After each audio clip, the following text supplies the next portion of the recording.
अस्सलाम वालेकुम।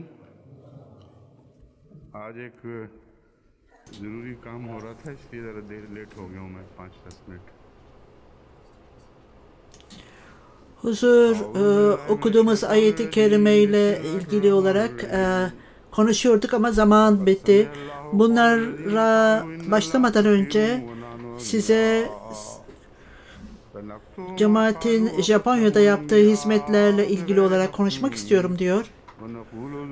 Japonya'da Kobe'de gerçekleşen zelzele ile ilgili olarak birçok Japon onların isimlerinden bahsettiğimizde cemaatle ilgili olarak ilişkileri artmakta ve çok mutlu olmaktadırlar. Bu çalışanların isimleri bana gönderilsin dedim. Japonlar da buna dahil edilsin ki ben onlardan bahsedeceğim ve kendi isimlerinden bahsedildiğini duyunca onların hizmetleri de kaydedilmiş olacaktır ve böylece bana liste gönderdiler, isim listeleri. Bunlar sırasıyla onları okumak istiyorum size diyor Huzur. Bu insanların isimleri orada hizmet edenler ve hala devam edecekler. Attar Mahmud, Muhammed Yunus Akile Münib. Bu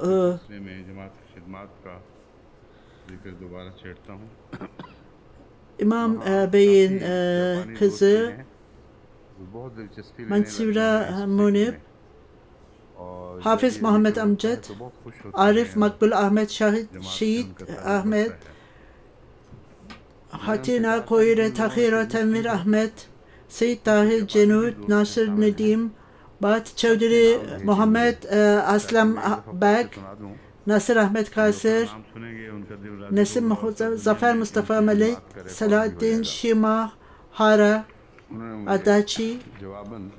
Doğru mu diyor Adachi Yuka Sigawa. Bu doğru mu bu ifadeler?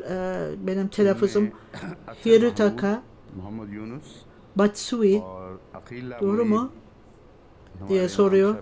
Şun Masuri, Talat Mahmud, Nabuwa Yoshi, Rayovici, Natsuyama, Enver Ahmet Ehsanullah, Nasir Batfi, Mirza Nasir Ahmet, Abdülvadid, Ferhat Zafir, Seyyid Zaki Şah, Mesut Ahmet Encum. Ondan sonra yine zor isimler geldi. Masahito Tanaka, Masahito Tanaka, Tanaka polis idi. Çok samimi. Hatırlıyor musunuz diyor İmam Bey'e. Belki odur. Yoksa bilinen isim mi de İmam Bey? Evet, çok bilinen bir. Nisuzu Tanaka, Yoshiaki Isikomoto. Doğru mu telaffuzum diyor Huzur?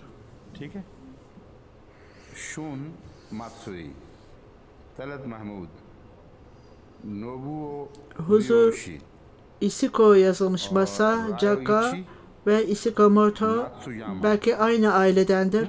Rumiko Tanaka, Ayşe Mansur Ahmet, Rafik, Tahir Ahmet, Batti, Muhammed Naim, bunlar Ahmedi olmayan dostlarımız. Onlar da hizmet etmektedirler. Allah-u Teala onlara mükafat versin ve onları cemaatten dışarı bırakmasın. Seyyid Mahdi Seyim, Mehdi Neyim, Minto Bengali Bey, Rahman Bengali. Bunlar Ahmedi değiller. Fakat Allah Teala'nın izniyle çok samimi olarak bize yardım etmektedirler. Mütmin Sayi, Şahit Ahmet Sindi, Nedim Ahmet Yusuf Saka, Nuru Kama, Meguri Chukamoto, Sumoguchi Shuji Okomura, Shujo Okomori ve Tatishi Taura. Hiroko Tanaka, Suda, Aisha Che Bhatt, Naoya Tsuda, Mohammad Naeem, ये गैर जमात दोस्त भी हैं Ishizaki, जो खुदा के फजल से खिदमत में शामिल हैं। huzur bay demiyor burada ama bu bey diyor, onun hanımı da beraber buna dahil çalışanlar arasında. Manto बंगाली दोस्त, Ishizaki, bay ve bayan Ishizaki, Yayuki Ishizaki, Mesut Mübeşşir, gene वियतनामी, Deshure Uga, Tansudo Uku, वियतनामी हैं, Nagashima. शाहिद अहमद सिंधी, हारिस Bu 71 samimi insan kampta çalışmakta ve her gün çok çalışmaktadırlar ve çalışanlar daha başından itibaren çalışanların isimleri özellikle çizilmiş ve dua için Attar Mahmud, Makbul Ahmet Şah, Tanvir Ahmet, Nasir Nedimbat, Abid Beyk तावरा, ve हिरोको सूदा, नायोया तसूदा, Nasir Ahmet Batti, जाकी। diğerleriyle ilgili olarak herkes samimiyetle çalışmakta, fakat लेकिन इनके साथ özellikle शायद इसलिए कि bu beyler özellikle çalışmaktadır. Size onlar için dua etmenizi hatırlatıyorum. Devamlı olarak Bosnalılara da yardım etmektedir. İngiltere cemaati yeteneği var. Hudamları gönderdi ve cemaat beraber çalışmaktadır. 7. konvoy gönderildi ve çok pahalı mallar gönderildi oraya. Bazen उनके नाम उन्होंने दुआ के लिए खास तौर पर हाईलाइट किए हैं। एक अथर महमूद हैं, 150 bin dolara ulaşmaktadır bunun değeri ve ayrıca Almanya'da konvoy göndermektedir. Norveç'te bu insanları dualarınızda hatırlayınız. Çalışmaktadırlar ve onlar devamlı olarak Ramazan boyunca onlar hizmet etmektedirler.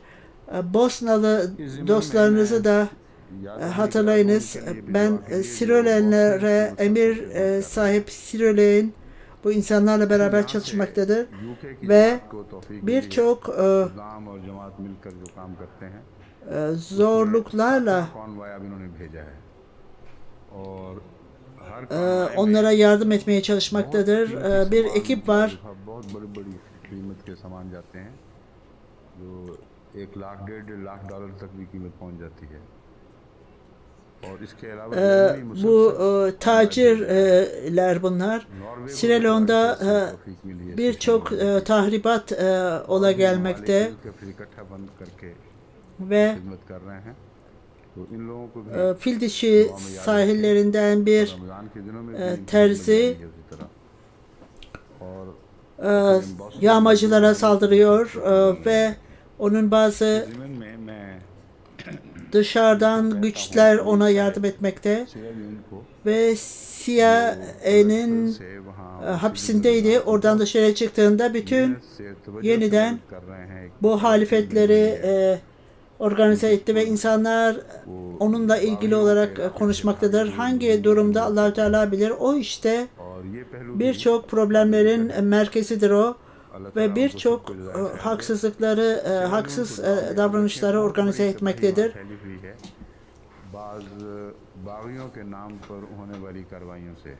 Çok önemi olan bir kişi असल में हकीकत में ayağa kalkmış ve ticaret adamı olduğunu söylemiş ve bildirdiğine göre şimdi kuzeydekiler हमले Güneylilere karşı hazırlanmaktadır. Bu durum böyle değil. सरपरस्ती उसको हासिल है और ve उसने वो अमेरिका की bu कैद में insanlar भी रहा है और वहाँ CIA yaptıklarını örtmektedirler ve रहकर bu böyle वो बाहर निकला है olmaması gerekir. तो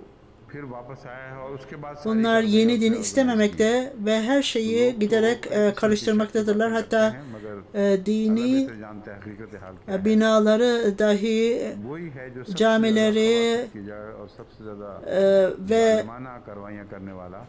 kiliseleri yağma etmektedirler. Onlar güçlerini dış ülkelerden almaktadırlar ve Silo'nun dışına çıkarak eğitim görmektedirler. Bu faaliyetlerle Silo'na geri dönerler ve problemi yaratırlar. Orada altın ve elmas kaynaklarının olduğu yerler ve ziraat bakımından zengin olan yerleri hedeflemişlerdir. Orada, o bölgelerde birçok Ahmediler de vardır. Onlar saldırı olduklarında onlar ormana kaçarlar ve Sierra Leone ordularının yanına giderler ve evlerine geldiklerinde evleri yağma edilmiştir. Bu ülke açısından, ülke bakımından büyük bir trajedidir, üzüntüdür. Cemaat elinden geldiği kadar yardım etmektedir. Fakat onlara fazla etki yapamamaktayız. Bunun yüzlerce, binlerce pound'a ihtiyaç vardır. Ben bütün dünyaya haber veriyorum diyor huzur. Uluslararası toplumlar ve organizasyonlar bu çeşit yardım yapmaktadırlar. İnsanlar onlarla ilişki kurmalıdırlar. Singapur'dan, Malezya'dan pirinç gemileri, pirinç yüklü gemiler gönderilmelidir ve böylece açlıkları belki de bu şekilde bir nevi giderilebilir. Bu insanlar Avrupa'da olanlar, dağlarca tahılları vardır onların. Bazı yiyecekleri onlara göndermelidirler. Ayrıca Kanadalılar da insanlara yardım etmekte çok iyidirler. İnsan oğluna hizmet etmekte. Yerel Ahmediler onlara gitmeli ve durumu açıklamalıdırlar ve biz sizlere yerel bölgelerde yardım etmek istiyoruz. Bu güven her yerde olmalıdır. Ahmediye cemaati Allah Teala'nın izniyle iyi çalışmaktadır, dürüst çalışmaktadır. Halbuki başkaları aldıkları şeyleri kendileri yerler. Bu Afrika'nın talihsizliğidir. Avrupa ülkelerinden bazıları, özellikle Hollanda, onlara kendi organizasyonlar vasıtasıyla yardım etmek istemektedirler. Fakat bu organizasyonların kendileri o parayı yemiştidirler ve böylece onlar yardım ellerini çekmişlerdir. Fakat bazı hükümetler kendileri bizler sizlerin bu görevi yapacağınızı zannediyorduk. Bize devamlı olarak bizimle ilişki kurunuz ve onlara yardım etme sistemi kuralım. Yoksa bu Ahmediye cemaatinin yardımı değil, bu fakirlere hizmet etmektir ve insanoğluna hizmet etmektir. Bundan dolayı bizler bu hizmetlerle mali bir yardım kabul etmemekteyiz. Biz nereye harcaması gerekiyorsa biz oraya harcamaktayız. İngiltere amiri beni dinlemektedir ve ayrıca bazı organizasyonlara da bize yardım edeceklerini bildirmişlerdir. Japonya'da da insanlar, organizasyonlar bizlere gelerek bizim onların en iyi hizmetlerini yaptığımızı söylemektedirler.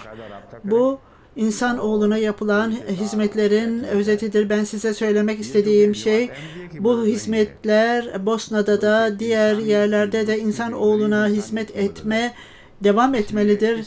Orada cemaatler bunu organize etmeli ve ayrı yan kuruluşlar insanoğluna yardım etmelidir. Bazı Hindistan'da, Pakistan'da ki bazı yerlerde de yapılmaktadır.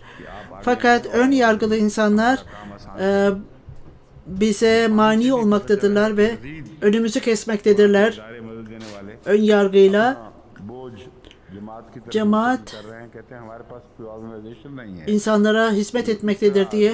Biz Kobe zelzelesini duyduğumuzda diyor dün Eser Rahman है मुख्तसर report en çok parayı gönderdi ve Abdurrahman Bey'in जारी रहेगी इंशाल्लाह।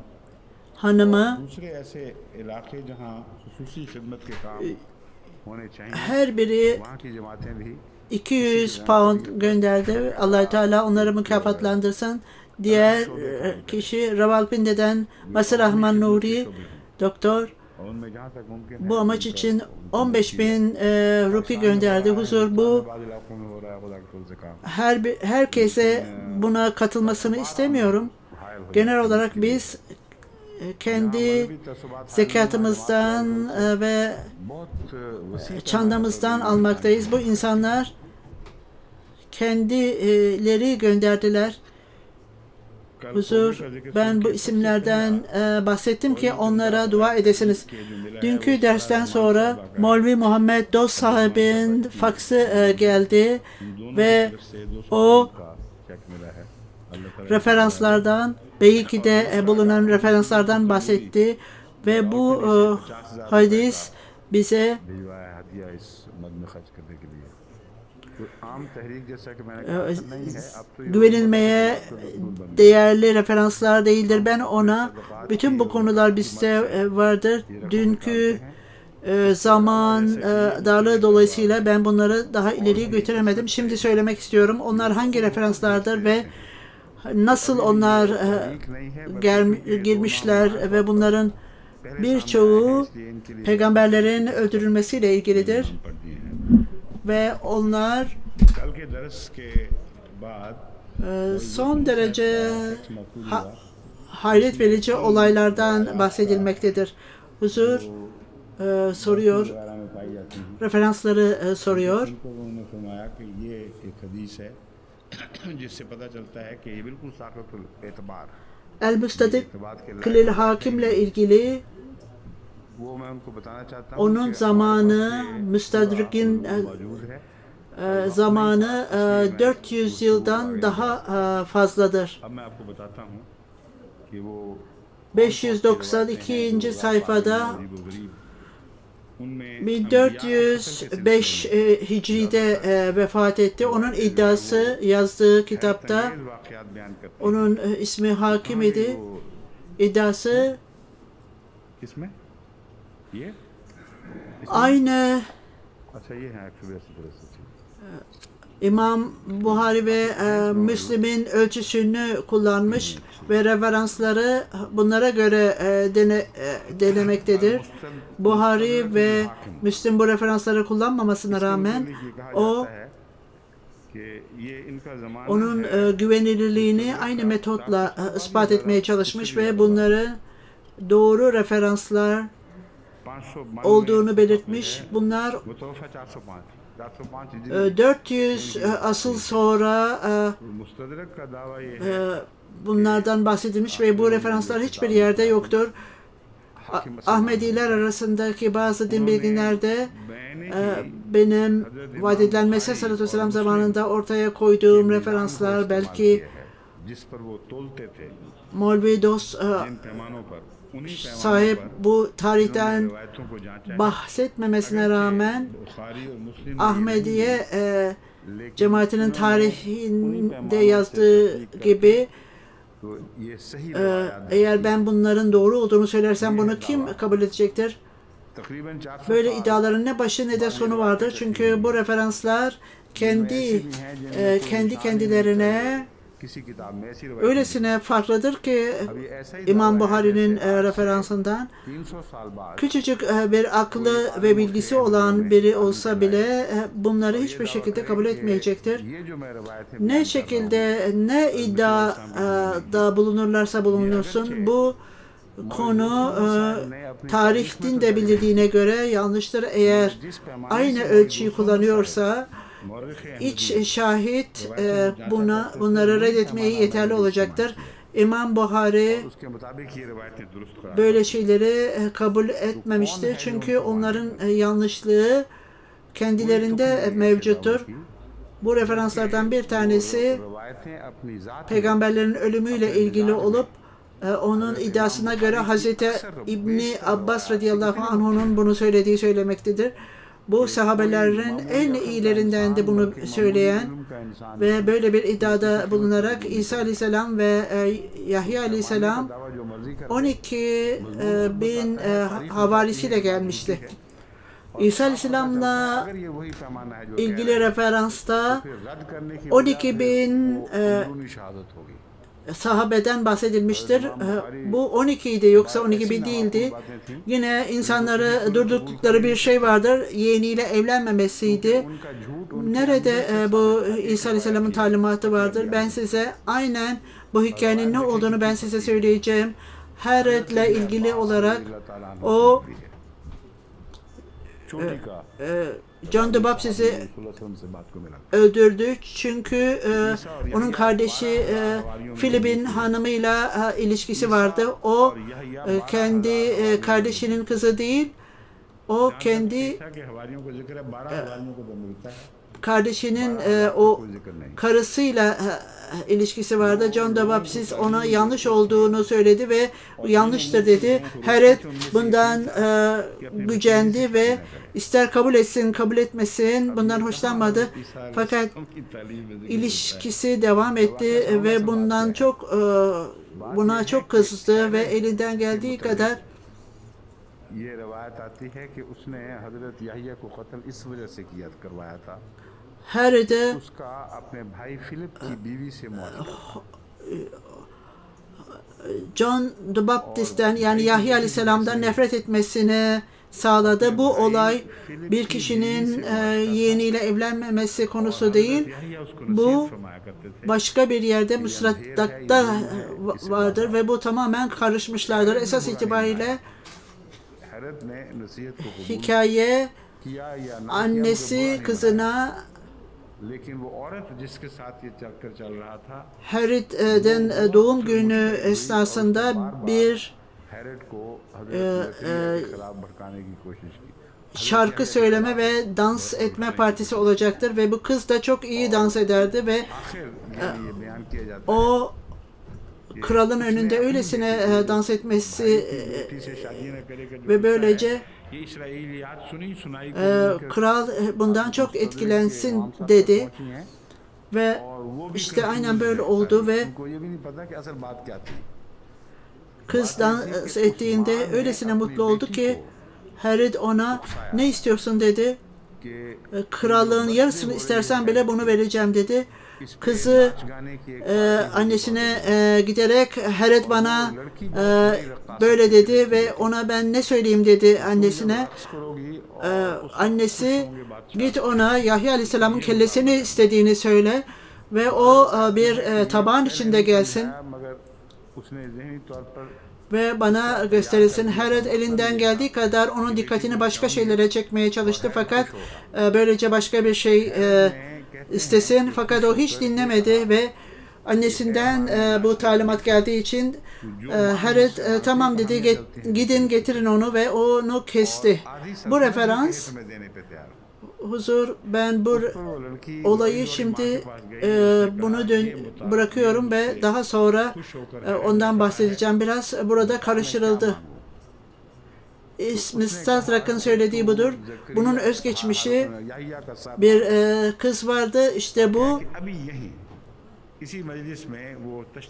referanslara İncil'de, Matthew'da bulunan referansların aynıdır. Bunun da özeti Müstadrak'ın söylediği gibi o kız Filip'in kızı idi ve ayrıca onun sevgilisiydi ve şöyle dedi, git onun kellesini kes hemen. Yahya Aleyhisselam hapisteyken onu aldılar getirdiler ve kellesini kendi eliyle kesti ve onu o kadına bir tabak içerisinde verdi ve onu mutlu eyledi fakat talimat bunların hiçbir kanı bir damla bile damlamayacaklı yere, fakat o korkmuştu. Eğer bu kan damlarsa felaket olacaktı. Ama ne yazık ki bütün dikkatlere rağmen kan damlamış ve kaynamaya başlamıştı. Ve bunu durdurmak için yapılan herhangi bir gayret ne yazık ki başarısızlığa uğramıştı. Huzur, bundan sonraki hikayeyi size anlatayım. Onun annesi kızına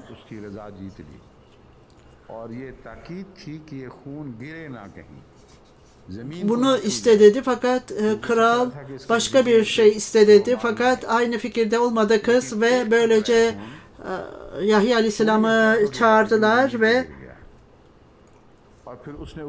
onun kellesini kestiler ve bu kanın bir damlası oraya damladı ve Nebukadnezar onlara hakim oldu ve Nebukadnezar'a o noktada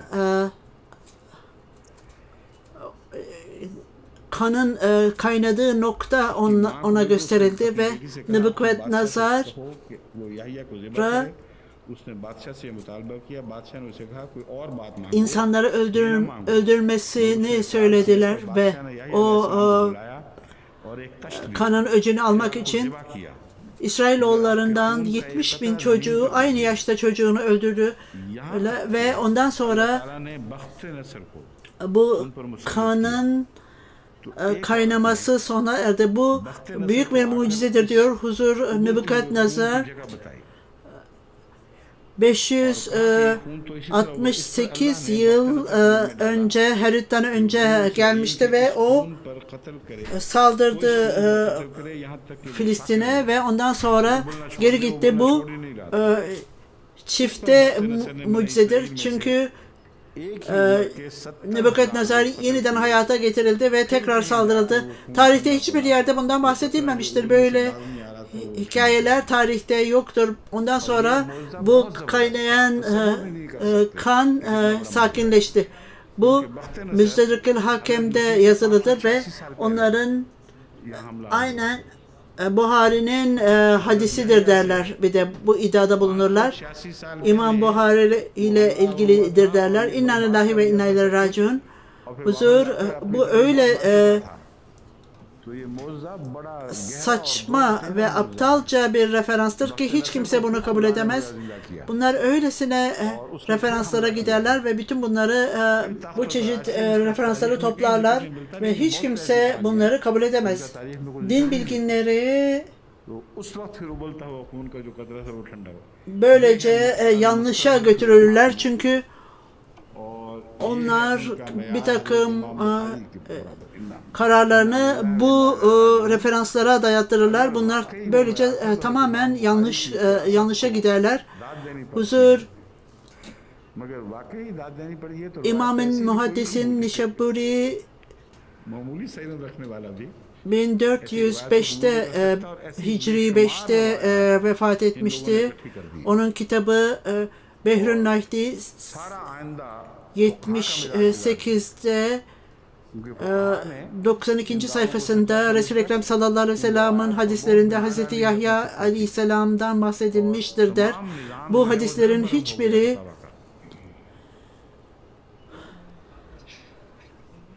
Resul-i Ekrem sallallahu aleyhi ve sellem'den işitilmemiş ve onlar mürsel hadislerdir. Yani onlar, bu hadisler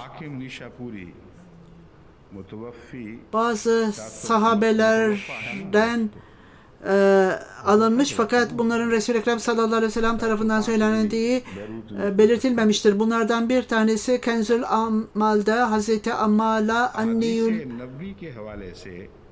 Muttaki tarafından yazılmış ve o 1975 Hicri'de vefat etmiştir. Bu kitap bu kadar geç olan bir kitaptır. Huzur Arapça referansı okuyor. और आगे उन्होंने ये नहीं कहा Ve şöyle diyor, कि ये बात हमने हजरत Muhammed Zekeriya Aleyhisselam'ın ölümü de ispat etmektedir ki Resul-i Ekrem sallallahu aleyhi ve sellem bunu söylememiştir ve bir kişi referans vererek şehit bin şehit, हजरत अल्लामा yani अली Zekeriya'nın oğlu मुसन्निफ हैं, Yahya Aleyhisselam, yani John the Baptist, इन्होंने o वफात पाई है। yün giyer ve sadece yaprak yerdi. Çünkü günah işlemekten korkardı ve söylediklerine göre Huzur Resul-i Ekrem sallallahu aleyhi ve sellem hiçbir zaman herhangi bir referansta bu söylenenler yoktur. Yani Hz. Yahya aleyhisselam öldürüldüğünü söylememiştir. Huzur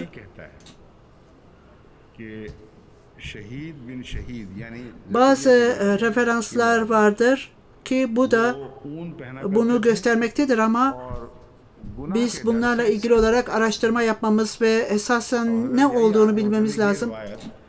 Huzur bu araştırmalarda birçok deliller vardır ki burada Hz. Yahya Aleyhisselam'ın hayatını kastetmeye çalışmışlar ama o bundan kurtulmuştur. Bu referanslarla ilgili olarak konuşmak istiyorum. Bu ilk referansta ola gelen doğum günü partisinde bütün meşhur şehrin meşhur kişileri çağrıldı ve bu Betlehem'e yakın bir yerdi. Hatta bütün bu belirgin insanlar aynı partiye dahi çağrıldılar. Saraya çağırdılar. Bu Ölü Deniz'in doğu tarafındaydı bu saray ve onun kenarında birçok savaşlar oluyordu. Orada 70 mil uzak. Niçin Herod bu partiyi yapmıştı? Hiçbir zaman bu kabul edilebilecek bir durum değildi. Davet edilen insanlarla ilgili olarak onları okuduğumuzda bütün onlar o şehre ait olup o Ölü Deniz'den 70 mil uzakta olan şehre aitti. Doğuya doğru Ürdün'e yakın bir yerdeydi ve bu sarayda Yahya Aleyhisselam hapisteydi. Referanslar çağırarak onu öldürdü dememektedirler. O mesaj gönderildi ona ve böylece bunun kafasını kesin ve bana getirin demişti. Bu olay bütün şüphe içindedir ve tuhaf olan bir şey de diyor. Herod İsa Aleyhisselam'la ilgili olarak duyduğunda o mucize yarattı diye duyduğunda Yahya da hayata döndü mü diye sordu. Böylece dikkatler John the Baptist'e yani Yahya Aleyhisselam'a döndürülmüştü. O Hazreti Yahya yeniden İsa'yı duyduğunda yeniden canlandı mı dedi. Huzur John the Baptist'in canlanacağı bir zaman değildi bu. Esas itibariyle Hazreti Yahya Aleyhisselam yani John the Baptist başka bir John daha vardır. O da Revelation o İncil'deki vahiyleri yazmaktadır. Onun makamı öylesine yücedir ki onun önceden verdiği haber Resul-i Ekrem sallallahu aleyhi ve sellem ve Mesih sallallahu aleyhi ve sellem'le ilgili olarak son derece hayret verici ve son derece ilahidir. Böylece bütün araştırmacılar John the Baptist'e saygı göstermektedirler. Çünkü onun son derece olağanüstü bir şahsiyet olduğunu ve ona ilahi bir Allah Teala'dan ilahi sözler indiği kabul edilmiş. Onunla ilgili olarak başka bir kayıt yoktur. John ismindeki kişi tarihte bulunmamaktadır. Bir kişi bile şu kişidir, o şunun oğludur ve çok mucizevi bir kişidir diye dememişlerdir. Fakat ilginç olan şey onun stili, onun belirtme şekli bütün araştırmacılar tarafından zikredilmektedir ve o John the Baptist sanki bu vahiyleri yazdırmıştır. Diğer başka bir meselede bazı insanlar onun John the Baptist'in öğrencisi olduğunu söylemektedir. Çünkü Hz. Yahya'nın konuşma tarzı, yani John the Baptist'in konuşma tarzı, onun bunları yazdığı bilinmemektedir ama belki de onun bir öğrencisi yazmıştır. Bu çok önemli bir meseledir. Çünkü diyoruz, niçin John'a ihtiyaç vardır? Kendi adına bastıracağına onu başka insan adına, bilinmeyen adına bastırılmış olmalıydı başka bir kişi. Bu sır diyor huzur. Ancak nasıl ispat edilebilir? Ancak belki de eğer John the Baptist yani Yahya Aleyhisselam öldürülmeden kurtulmuşsa belki de ondan sonra gitmiş bir yere saklanmıştır. Ve başka bir şey daha, yine araştırma yaparken bulduğumuz şey, burada Kudüs bölgesinden gemiler bozulduğunda yolda bir ada vardı. Orada birçok kişiler yaşamaktaydı fakat orada iki mezarlık bulunmuştur. Her ikisi de Yahya ismi veya John ismi vardır. Bunlardan birini bilmekteyiz. John the Elder, yani başka bir John daha vardı. O da John the Elder, yani büyük. Her iki John'un oğlu kimin oğlu olduğu ve nereden geldikleri yazılmamıştır. Önemli olan şey John the Baptist yani Yahya Aleyhisselam'la ilgili bazı mektuplarda onun İsa Aleyhisselam'la ilgisi olduğunu yazmıştır ve bu yer Efes'tir. Başka bir ada vardır ki bu küçük bir adacıktır, kayalıklı bir bölgedir. Eğer herhangi bir kişi orada yaşarsa canlı kalması mümkün değildir. Yahya Aleyhisselam orada kalıp orada Allah-u Teala'ya ibadet etmesi ve İsa Aleyhisselam'la ilişki kurması. Bu John kimdi? Niçin böyle kaybolmuştu? Neden bu Ölü Deniz rollerlarında belirtilen bu sırlar, bütün bunlar araştırılması gerekir ve bunların doğru olması gerekir. Bunun içindir ki biz bu araştırmaları yapmaktayız. Bundan dolayıdır ki bazı Batı araştırmacılar farklı düşünmektedirler ve bazıları burada Hz. Yahya Aleyhisselam'ın öldürüldüğü görülmektedir fakat kesin değildir. Bazıları da John'un yazılarında stil öylesine John the Baptist'e benzemektedir ki hiç kimse bunu göz ardı edemez. Onların düşüncelerine göre her ikisi de aynıdır. Çünkü aynı olmadığı için belki de bunlardan birisi öğrencisidir.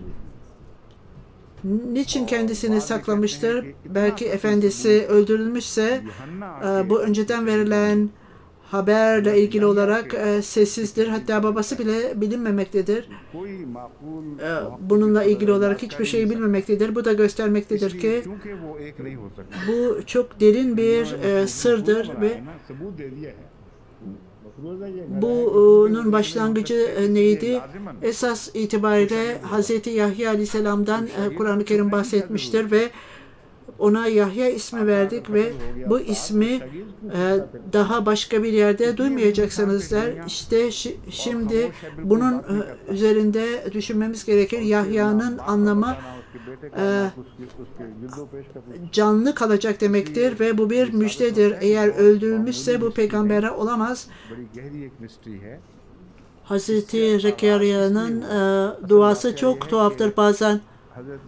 Diyor huzur, ben kendi kendime böylece işte bu şehidin öldürülmesidir ve böylece hayatta kalmıştır diyor.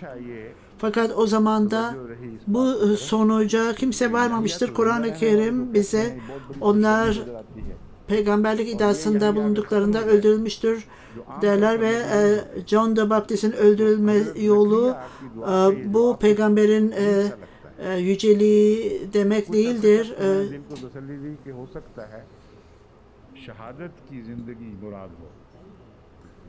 Huzur, eğer bir krala tavsiye edilmesi istenirse peygamber bundan dolayı acı çekmesi hiçbir zaman bu doğru görülmemektedir. Ben belki de şimdi araştırma yapalım ve böylece bununla ilgili olarak bir buluşa gidelim. Bununla ilgili olarak bizim Mısırlı Ahmedi Hanım, Maha Hanım bu konuda araştırma yapmış ve ayrıca Fauziye Şah da ona Ölü Deniz rulolarıyla ilgili olarak destek vermişti.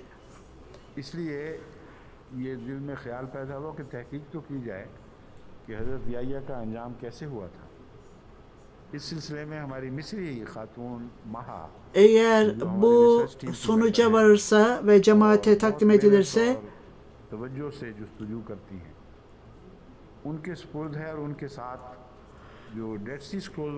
aynen İsa Aleyhisselam'ın daha sonra mezarının bulunduğu gibi biz John the Baptist'in sırrını niçin bulmayalım? Şimdi burada esas soru yine vardır. Vaat edilen Mesih Aleyhisselatü Vesselam'ın açıkladığı benzerlikler, Seyyid Ahmet Şehid, Hz. Yahya Aleyhisselam'la benzerliği, vaat edilen Mesih Aleyhisselatü Vesselam kesin olarak bunun sonucuna varmamış ve bazı vahiylerin sonucu. Huzur, nerede bu referanslar, nerede diye soruyor. Münir Cavit Bey'e gidin ve bunları getirin diyor.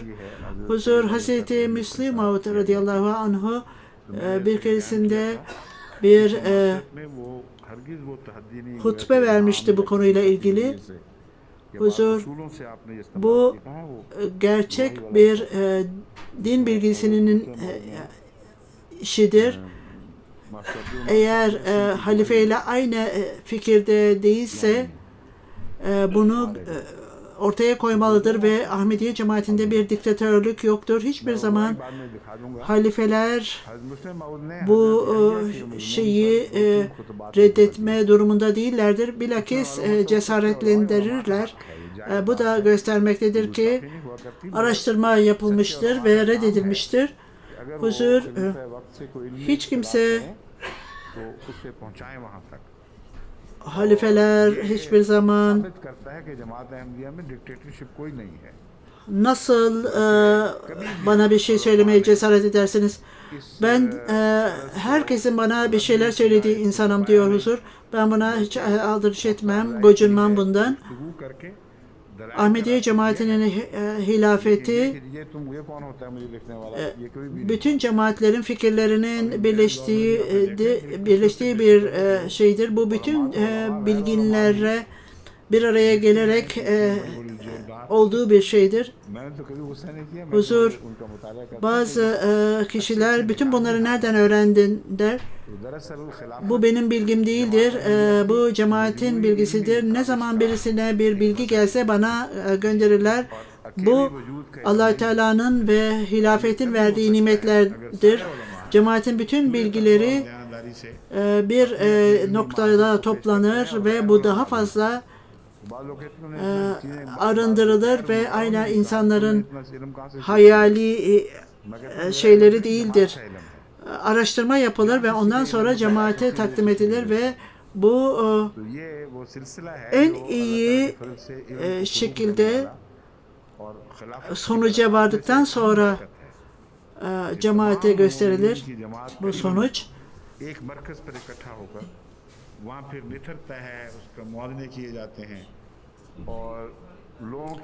Şimdi huzur referansları aldı.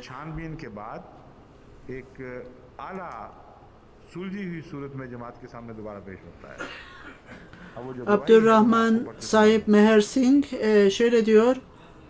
Bir keresinde Allah Teala'ya yemin ederim ki Mescid-i Mübarek'te 2 kere bunu söylemişti. Sanki o konuşmayı hala duyar gibiyim. Muhammed'in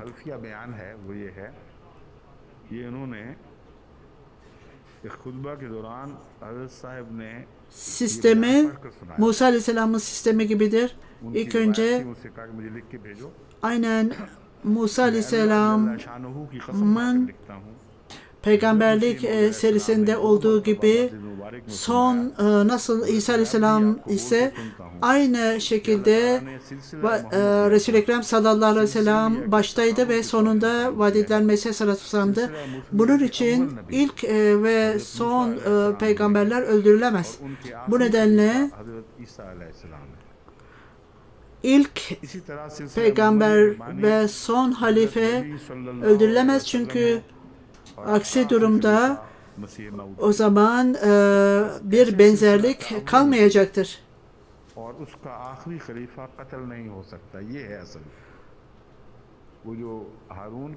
Ortada herhangi bir peygamber öldürülmüşse o zaman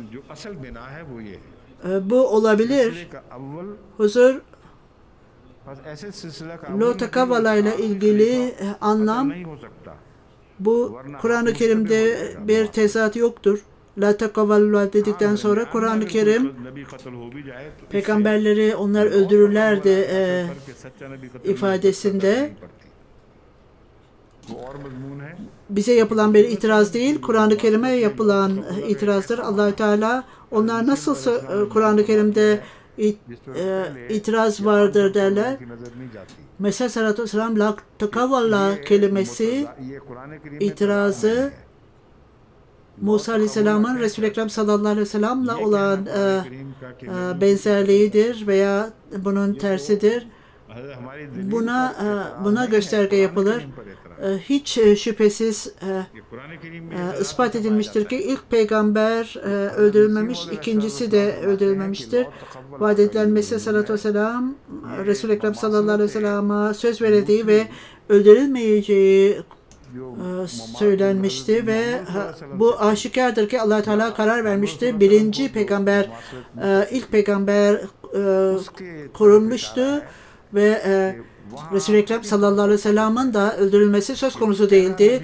Bunu vaat edilen Mesih sallallahu aleyhi ve sellem söylediğinde bu iddiada bulunduğunda bütün insanları çağırmıştı ve eğer beni öldürürseniz benim yanlış olduğum ortaya çıkar. La İkram yine elinden geldiği kadar onu öldürmeye çalıştı ve diğer Hristiyanlar da onu öldürmeye çalıştılar ama onlar hiçbir zaman başarılı olamadılar. Bu çok ilginç bir hadiseden bahsedeceğim. Vaat edilen Mesih sallallahu aleyhi ve sellem şüpheli bir şey vardır der ve Yahya aleyhisselam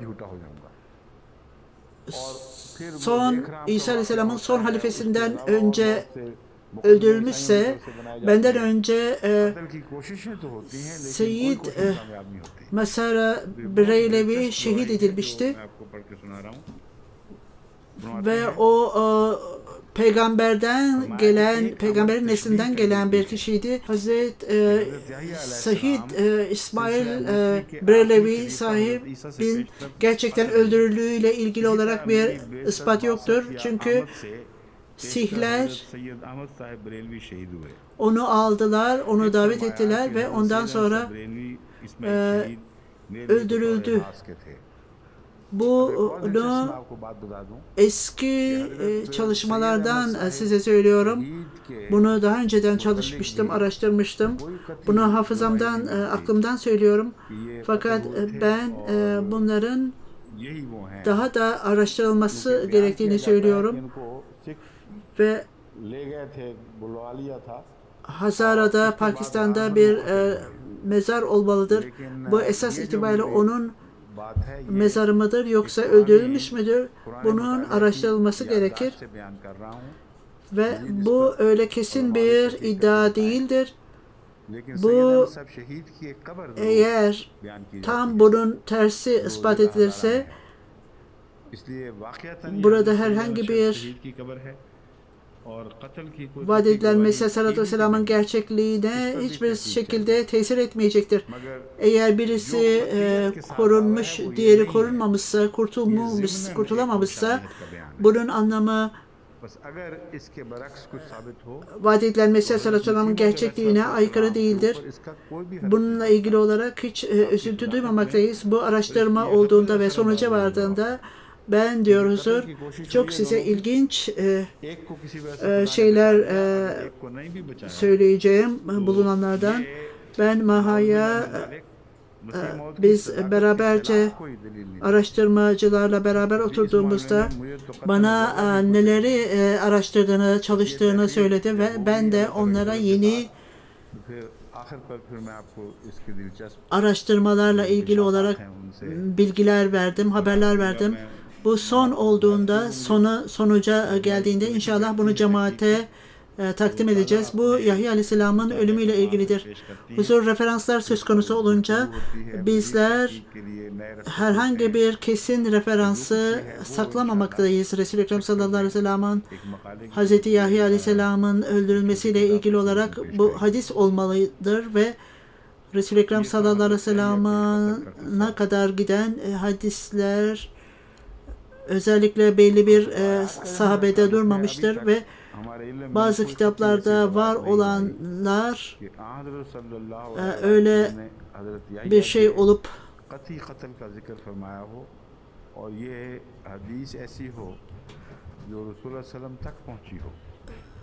500 yıl önce ölen birinin yeniden geri gelmesi ile ilgili olarak saçma olan şeyler Resul-i Ekrem sallallahu aleyhi ve sellem'e atfedilemez.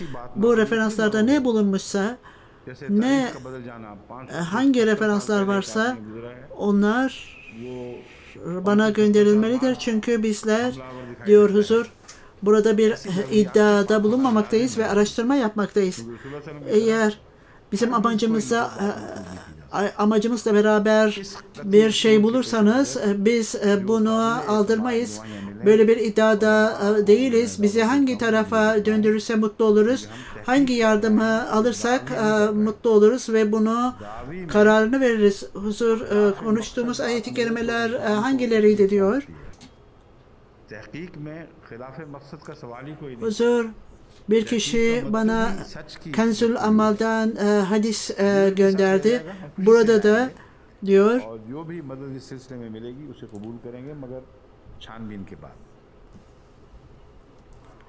Resul-i Ekrem sallallahu aleyhi ve sellem'e doğru götürülmemiş bu. Huzur okuyor ve bu hadis de Resul-i Ekrem sallallahu aleyhi ve sellem'in bir kişinin Resul-i Ekrem sallallahu aleyhi ve sellem'le karşılaştığını ve benim ve bu Berberiler arasında bir peygamber geldi benden önce ve o kesildi ve onu pişirdiler ve onun etini yediler ve ondan sonra onun yemeğinin suyunu yediler, içtiler. Huzur Barbari भी था। Kenzül Amal'da ben मैं एक ऐसा नबी आया था मुझसे पहले ki bu hadis beni tatmin etmedi ve bunun Allah Teala'nın peygamberine yapılacağı beni tatmin etmez ये जो ve अंबिया के साथ सलूक इस किस्म bu yüzlerce yıl sonra कबूल नहीं करता। yazılmış, ortaya çıkmış ve bu öyle korkunç bir manzaradır ki कंजुल उम्मान में है, जो 1314 bunun gerçek olması mümkün değildir. इतने ज़मानों के बाद अचानक एक ऐसी रिवायत का बाहर दस्तयाब हो जाना जो अंबिया को Huzur, कत्ल की बात नहीं करती बल्कि ऐसा भयानक eğer है bir kişi इंसान तसव्वुर भी नहीं कर सकता। Molvi Dost Muhammed अगर कुछ रिवायत है sahibi kopya ediyor ve आने के बाद 1000 yıl sonra bugün ben bunu Molvi Dost Muhammed'in standardıyla değerlendiriyorum derse olan şey Resul-i Ekrem sallallahu aleyhi ve sellem'in ismine saygı gösterilir ve insanlar onu öylesine sevmektedirler ki आज से 1000 साल या 1200 साल insanlar के मौलवी दोस्तों की bunu sormazlar. और ये रिवायत निकली है तो क्या लोग Ona कहेंगे en çok hizmet edilen ve रसूलुल्लाह सल्लल्लाहु अलैहि वसल्लम की नाम की o इज्जत है। yaptığını आपका इस्लाम, आपका इश्क इतना है analize eder. जुरत नहीं करता İmam İbn Hanife ile ilgili olarak rüyasında Resul-i Ekrem sallallahu aleyhi ve sellem'in mezarını सबसे ज्यादा kazıp kemikleri çıkardığını ve bazılarını çiğneyip bazılarını beğenmeyip attığını ve bu nedenle यहाँ तक के gördüğü rüyasından dolayı çok मुतल्लिक आता है üzüntü duyduğunu söyledi. Fakat bir kişi ona yaptığı araştırmalardan dolayı खोद रहा हूँ Resul-i Ekrem sallallahu aleyhi ve sellem'in और कुछ na ait olan hadisleri aldığını ve diğerlerini reddettiğini söyledi वहीं का बहुत ve Allah Teala'nın senden hoşnut olduğunu belirtmektedir. Araştırdığında Resul-i Ekrem sallallahu aleyhi ve sellem'in söylediğinden dolayı biz saygısızlık yapmaktan değil, Resul-i Ekrem sallallahu aleyhi ve sellem'in saygısını yüksek tuttuğumuzdan ve hiç kimse Resul-i Ekrem sallallahu aleyhi ve sellem'i alay edip müminlerin inançlarını tahrip etmemesinden dolayıdır. Bu prensipler hadislerde iç şehadetler olduğunda bunu yapmıştır Resul-i Ekrem sallallahu aleyhi ve sellem veya şunu yapmamıştır dediğinde onların şehadetleri Resul-i Ekrem sallallahu aleyhi ve sellem'in ölümünden yüzlerce yıl sonra bunlar söylenmiştir dediğinde Hz. İmam Razi'nin de söylediği gibi katil veya öldürmek demek esas olarak bir kişinin öldürüldüğü değil veya peygamberin öldürüldüğü demek değildir. Bunlar tamamen araştırılmalıdır. Eğer bir kişi öldürülmüş ise o zaman bu da daha ispat edilinceye kadar biz bunu inkar edemeyiz.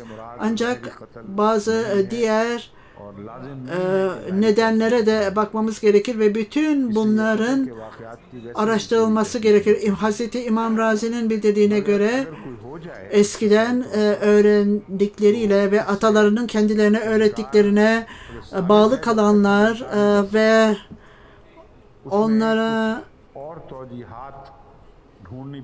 bağlı kaldıklarında peygamberleri reddeden ve onların talimatlarını reddedenler burada peygamberi öldürmektir. Esas itibariyle onlar Hazreti Zekeriya ve Yahya aleyhisselamları öldürmeye çalışmışlardır demektir.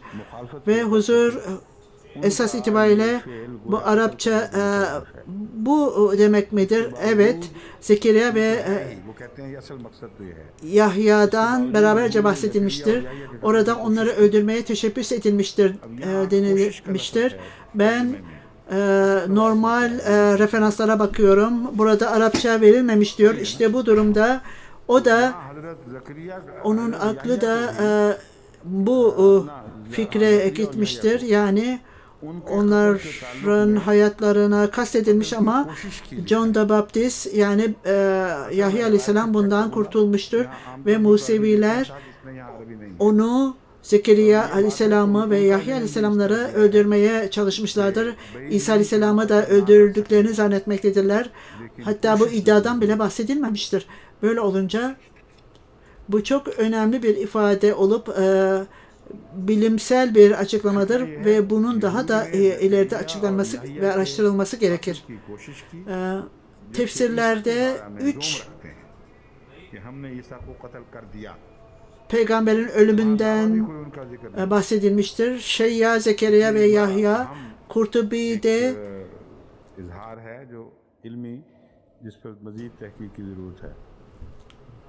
Fethül Beyan, Tenvin Mukyas da Huzur Kur'an-ı Kerim'de de onların öldürülmeleriyle ilgili olarak bir konu yoktur. Hatta daha önceki insanlar öldürülmüştür. Niçin bunu söylüyorsunuz? Esas itibariyle bütün peygamberler birbirlerine benzemektedirler ve daha başından itibaren şeytan farklı yolları edinmiştir ve o farklı insanlar ve farklı zamanlarda farklı peygamberlere ister onların düşmanı olmuştur, ister bu iblis olsun veya Ebu Cehil olsun, esas itibariyle aynı şeytandır ve o daima aynı peygamberlere karşı gelmekte aynı yolu tutmuşlardır. Söylenen siz suçlusunuz çünkü aynı diğerlerinin tuttuğu yolu tuttunuz. Onların yolu peygamberleri öldürme yoluydu. Öldürmeye çalışma yoluydu. Huzur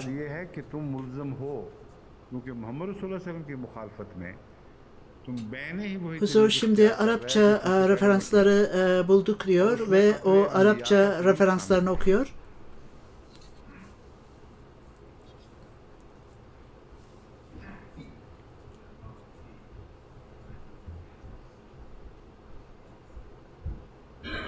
İmam Fahrettin Razi Rahimullah'ın referansları.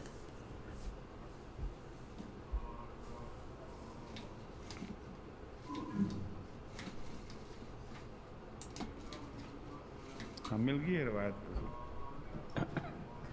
इमाम फखरुद्दीन राजी साहब हज़रत इमाम फखरुद्दीन राजी लिखते हैं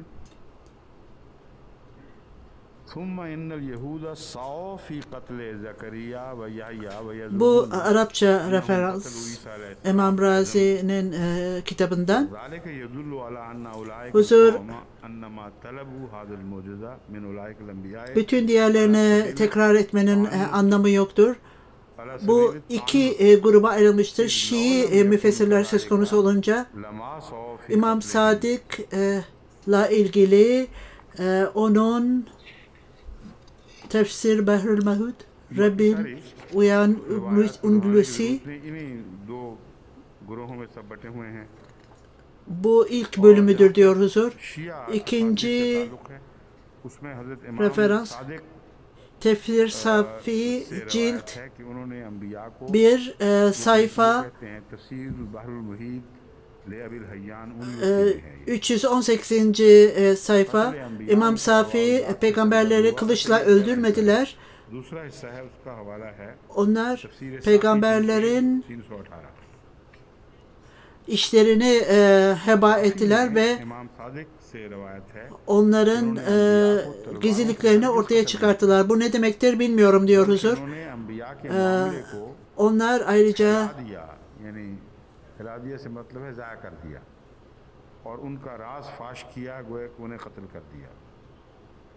peygamberleri anlam bakımından öldürürler diye inanmaktadırlar. Yoksa fiziki olarak değil. Allah-u Teala kendi kullarına karşı haksızlık etmez. Burada birçok kişi bu zella kelimesi üzerinde tartışmışlar ve konuşmuşlar. Zella'nın anlamı belki Allah-u Teala biraz haksızlık yapıyor demektir. Huzur daha önce de size bildirdim. Birazcık जल्लाम क्यों कहा गया? जल्लाम से तो मतलब है bir nevi हद से ज्यादा tartışma yoludur. जिससे शुभ पड़ता है Bit कि कम yani जुल्म करने birazcık वाला। bahsedildiğinde Allah Teala zalam yani असल में लफ्ज़ अबीद küçücük में bir şekilde bile पहले zalimlik बयान किया yapmaz. तर्ज़ बयान होती है Bu bir nevi जब नफ़ी शिद्दत से की जाए reddetmektir. Kur'an-ı Kerim bunu kullanır. Başka bir başka bir açıdan abid kelimesinde मुराद ये है कि जल्लाम नहीं है, hizmetçi veya kul मामूली सा जुल्म भी नहीं करता। niteliğinde olan insanlardan मेरे bahsedilmiştir. नज़दीक कुरान करीम ने इसको इस्तेमाल किया है। Ve मगर एक और hatta küçücük bir समझने का ये है zalimlik कि अबीद लफ्ज़ में yapıldığında उन बंदों का जिक्र है orada जो tezat vardır. Şuraya bakınız. Ne hayal ediyorsunuz? Allah Teala उन पर तो अदना सा जुल्म भी बहुत बड़ा जुल्म है। bu insanlara yani tamamen किसी आला çaresiz olanlara karşı zalimlik yapılmaktadır. Allah Teala nasıl olur da böyle onlara karşı zalimlik yapar? Bu çeşit stil, bu çeşit ifadeler sadece Allah Teala hiçbir zaman kişilere zalimlik yapar demek değil, başka insanlara hiç kimseye zalimlik etmeyin. Küçük insanlara veya güçsüz olan insanlara zalimlik yapmayın. Urdu dilinde biz o kadar haksızlık, zalimlik etmeyiniz. Bu masum insanlara karşı yaptığınız son derece zalimliktir, günahtır. Allah-u Teala bir abide yani köleye nasıl zalim alabilir? Eğer Allah-u Teala bunu yapmışsa büyük bir zalimliktir. Huzur, ben başka tartışacağım bir konu var mı? Şimdi veriye dönelim diyor huzur. ये मज़मून है जो ज़लाम के ताबे दूसरे तरीक पर भी बयान हुआ है। बाकी वो सारी बातें हो चुकी हैं। कुछ रह गया तो नहीं इस आयत में से बात। Huzur, ben bundan daha önce de bahsetmiştim. Fakat hiçbir şey şimdi bahsedilecek bir şey kalmadı. Rüşet Bell'le ilgili olarak da yine konuşmuştum. Bunu da çıkartalım diyor. ये तो बहस कर भी चुका हूँ बनु कैनका वाली रवायत और सारी कुछ भी बाकी नहीं रहा। रिचर्ड बेल के ऊपर भी मैं जिक्र कर चुका हूँ, ले लें। Bir referans var. Araştırma grubuna da söylemiştim. Filippa ile ilgili olarak. O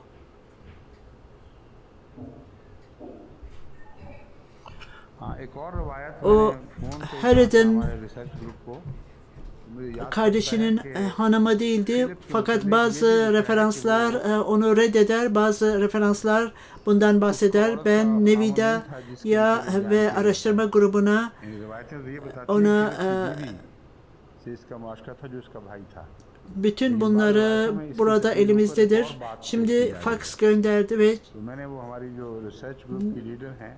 Yusuf ile ilgili olarak Herod'e ölümle cezalandırılması gerekir. Çünkü o isyankardı. Joseph'e çok meşhur bir tarihçiydi.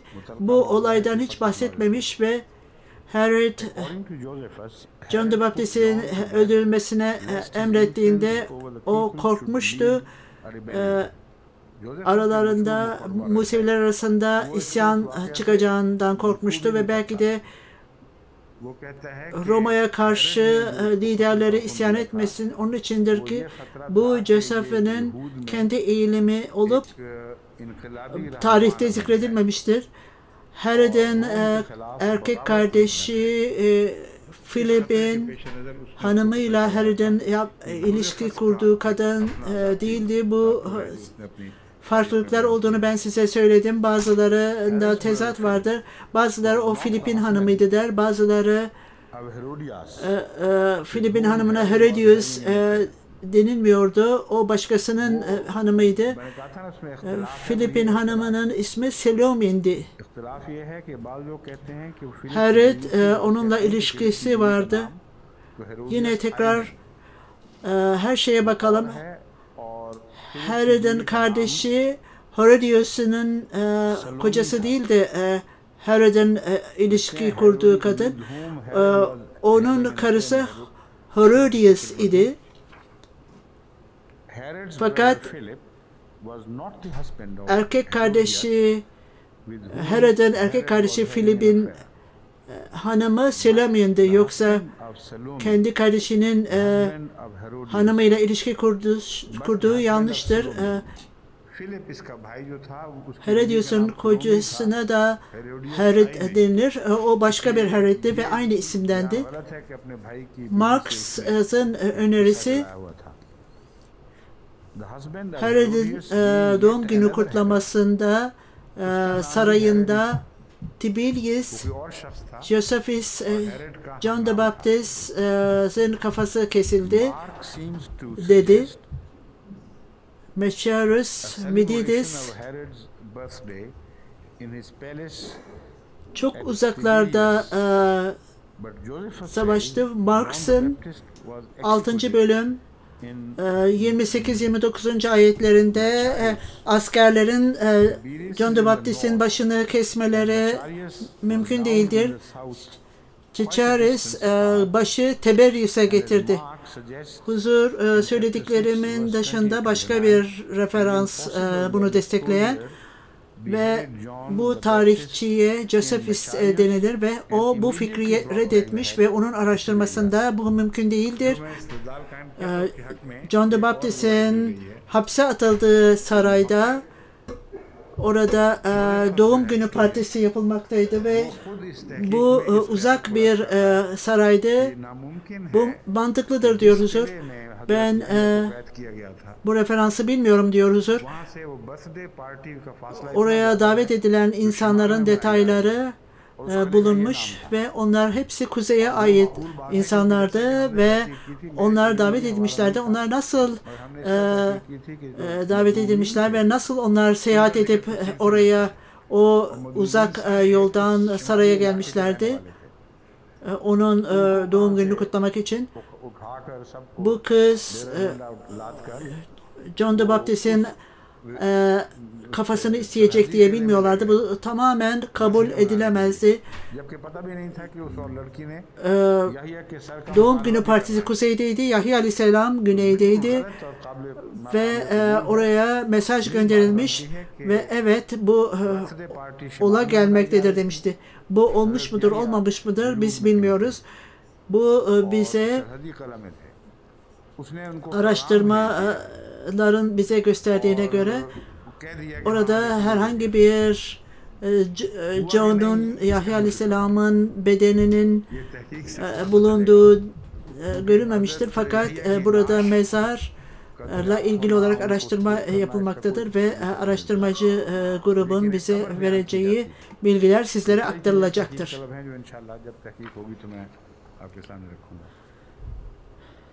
ये रिसर्च ग्रुप को दे दें वापस रखने के लिए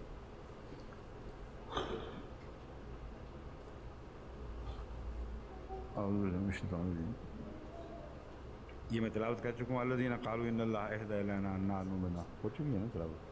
Bu 184. ayet-i kerime. Euzubillahimineşşeytanirracim. Bismillahirrahmanirrahim. Ellezine kâlu innallaha ahide ileyna ella nu'mine li rasulil. Allah bize ateşin yutacağı bir kurban hakkında hüküm getirinceye kadar hiçbir peygambere inanmamayı kesin emretti diyenlere benden önce nice peygamberler apaçık delillerle ve sizin söylediğinizle geldiler. Eğer doğru iseniz neden onları öldürmek peşindeydiniz de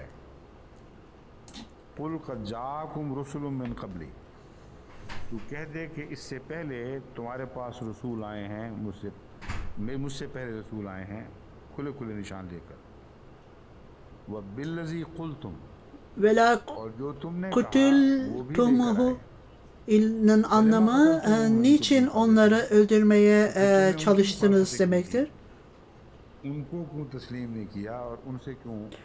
Huzur, bu konuda yavaşça ilerleyeceğiz. Fakat size özet olarak söylemek istediğim, veri ve diğer doğu bilimciler bunu Resul-i Ekrem sallallahu aleyhi ve sellem'e alay etmek için kullanmışlar ve şuraya bakın, onlar basit şey istemektedirler ve bu bizim kitaplarımızda herhangi bir peygambere inanmayınız ta ki onlar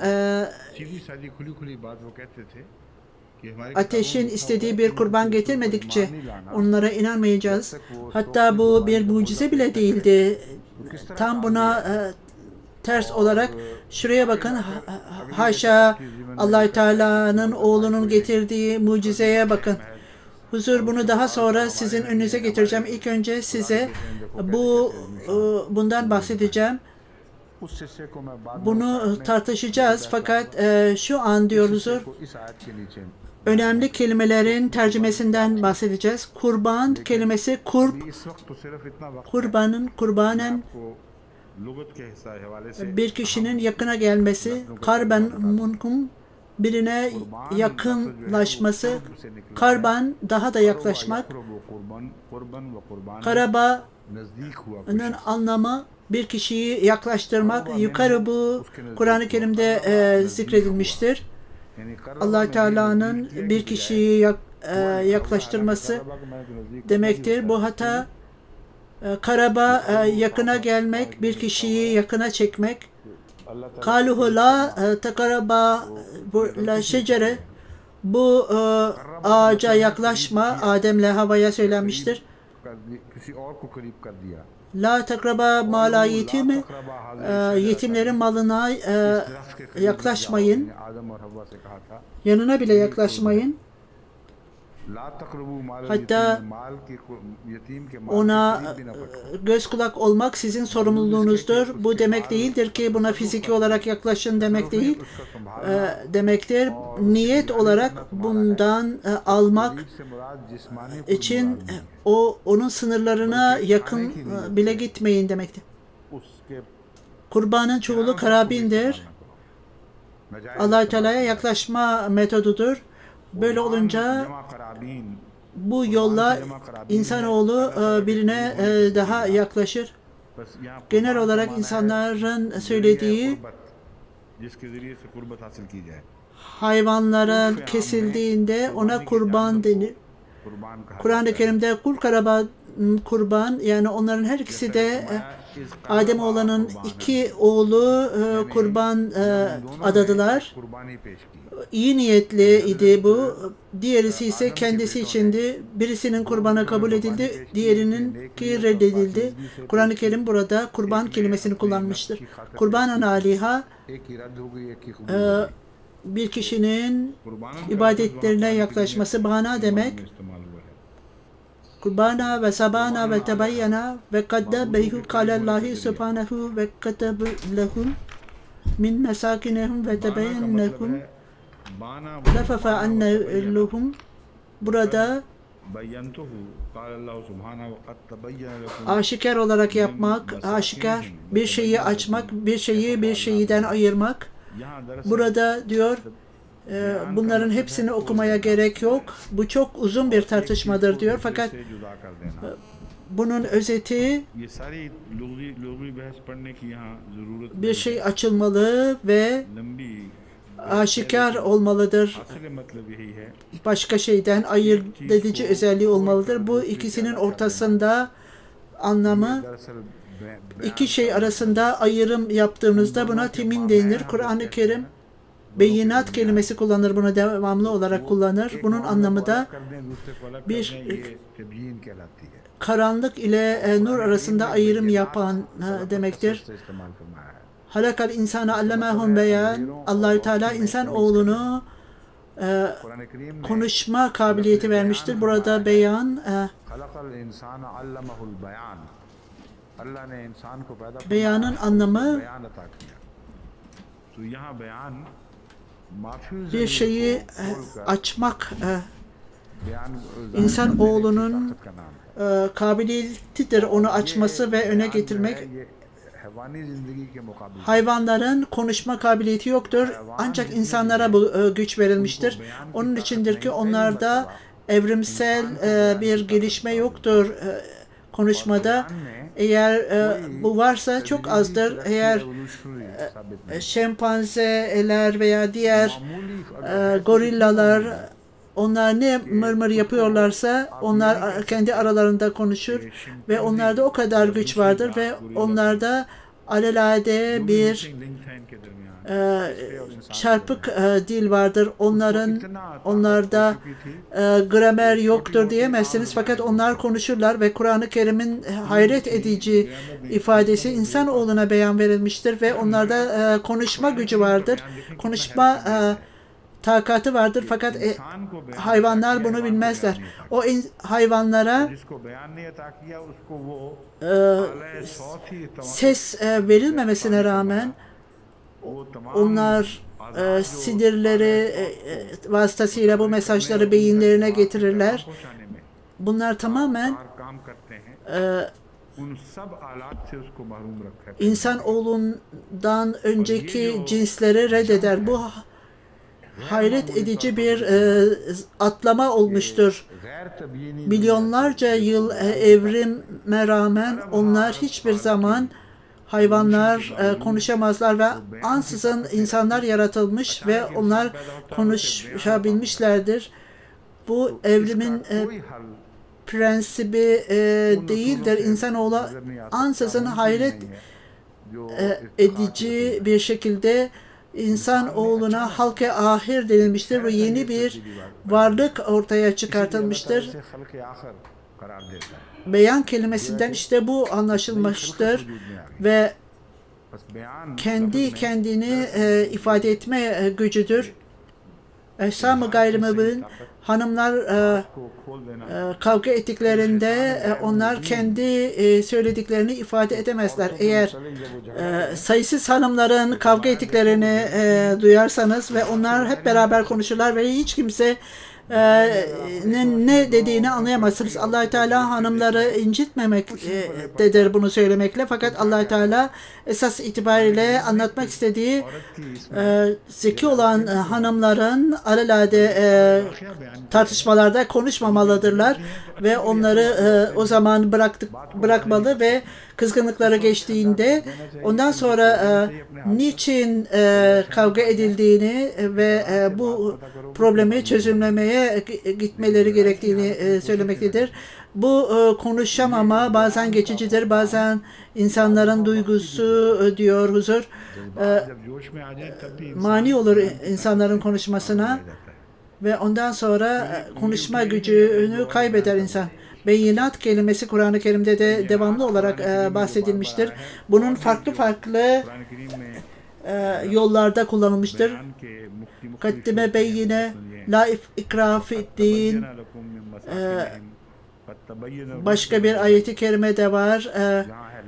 Orada herhangi bir dinde zorlama yoktur ve Allah Teala katebemiş riştü minel hay der ve hak geldi, batıl ortadan tamamen kayboldu. Kur'an-ı Kerim bu yanlışlığı ve gerçeği öylesine belirgin hale getirdi ki gündüzle gecenin aşikar olduğu gibi onun için niçin kılıca gerek olsun?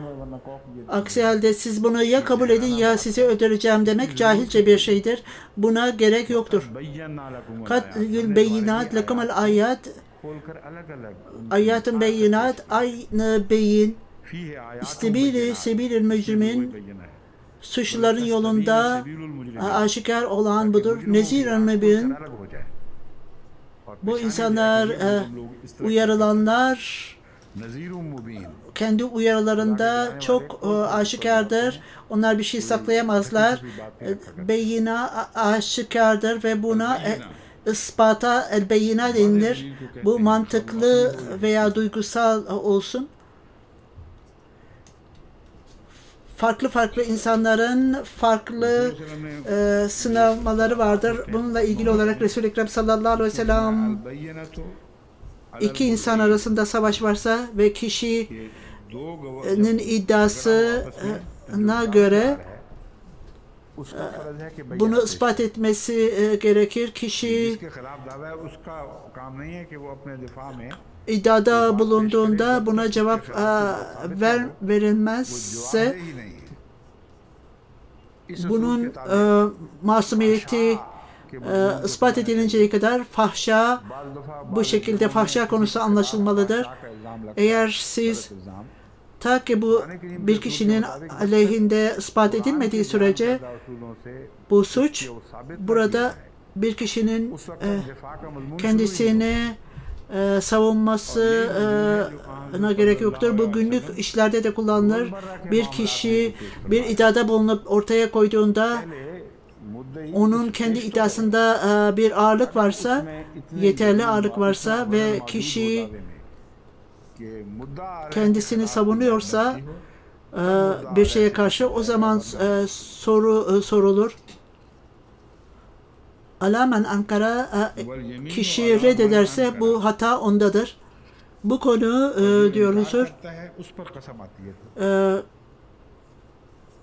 Dini konulardır ve bunları detaylı olarak tartıştık. Başka bir konuda da yine size